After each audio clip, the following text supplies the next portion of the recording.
Hope you have a nightmare and shit the bed! Tower Defense X has a lot of towers in the game, and some are definitely more interesting than others. But recently, we've had some pretty good news. When asked about tower reworks coming in the future, John said that we would learn more the following week in an announcement. Well, next week... Well, actually, that'll be announced with the announcement, so I guess we'll see.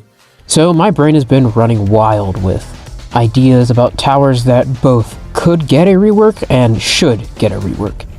Because as TDX has gone on, it's become clear that towers going forward are going to have unique abilities and mechanics and all these sorts of things. Which is a good thing. We shouldn't have a bunch of stat stick towers that just do nothing but deal damage. There should be some element of using your brain to using these towers. However, my concern is that some of the older towers are being left in the dust mechanically.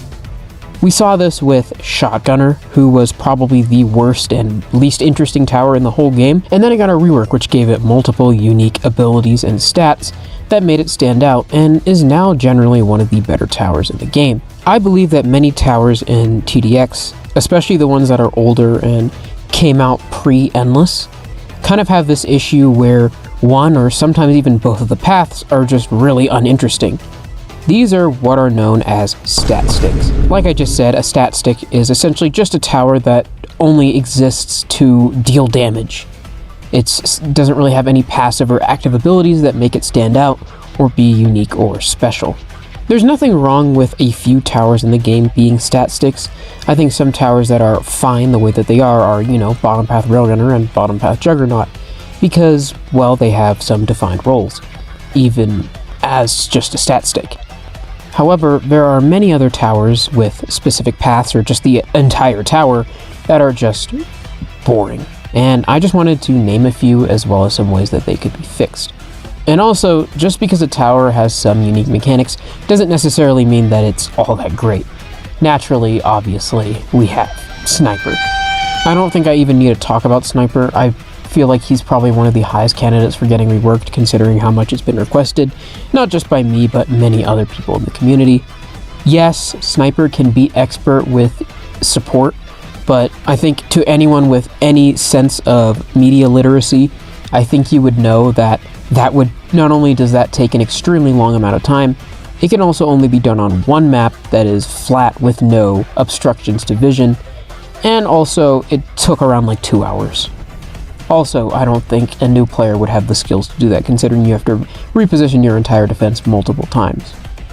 Just because you can beat Expert with just like a few towers, that does not automatically mean the tower is A-okay. And if you think that, then you're not that bright. Ranger can beat Elite Mode all by himself. I think he's actually like the greatest tower ever. No, he's not. Shut up. But yeah, tangent aside, let's just jump into it. Obviously, I think a number one tower to get reworked is going to be Relic, because not only has John actively talked about that and continuously shown us the progress on the Relic rework, but, well, Relic is by far the most unfinished tower in the game. It's missing key components of its sound design, multiple units, and the Overseer is very lacking as a final unit. It also is very weirdly balanced, with the early levels having insane cost efficiency, and then the final level just being a massive jump to 400,000. Not to mention, once you get the Overseer, all of his other minions are more or less completely useless. For a Relic rework, my biggest hope would be that the Overseer is made cooler, like we were told, the Valkyrie unit is added and is made interesting, and that the rest of the units get upgraded on the final level to kind of make it so that they're not just completely useless. Something similar to the Graveyard from Tower Battles, where once you get that max level, all of the previous units upgrade to a higher tier and become just a bit more useful. Next, naturally, is Sniper, who suffers from the fact that they just have no real definable role.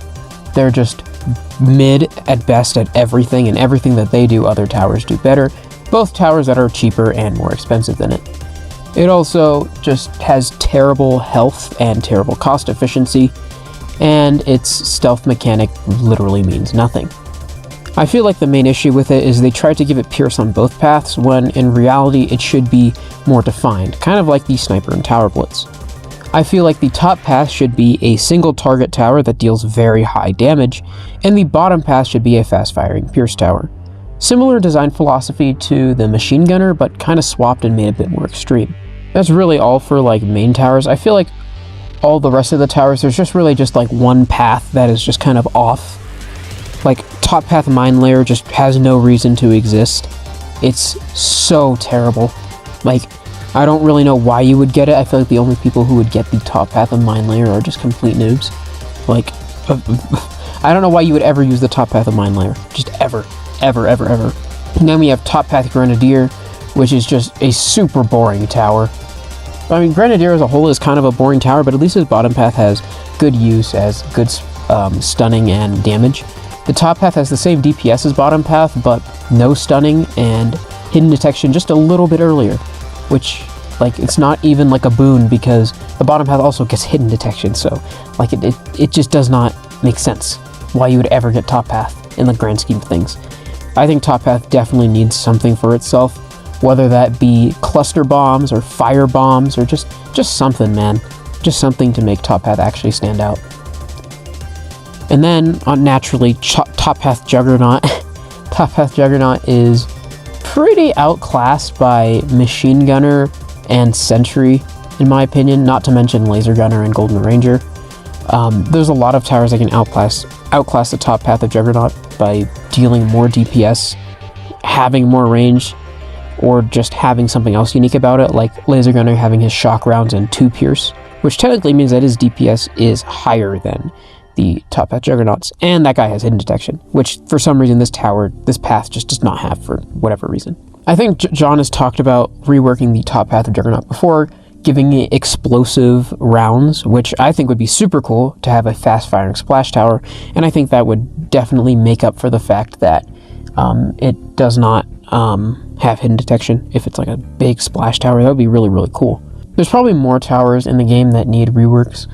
I definitely think something like XWM could be made more interesting.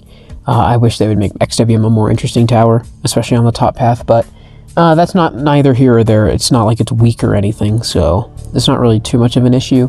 But those are just some thoughts that I had for towers that could get reworked and what those potential reworks would look like.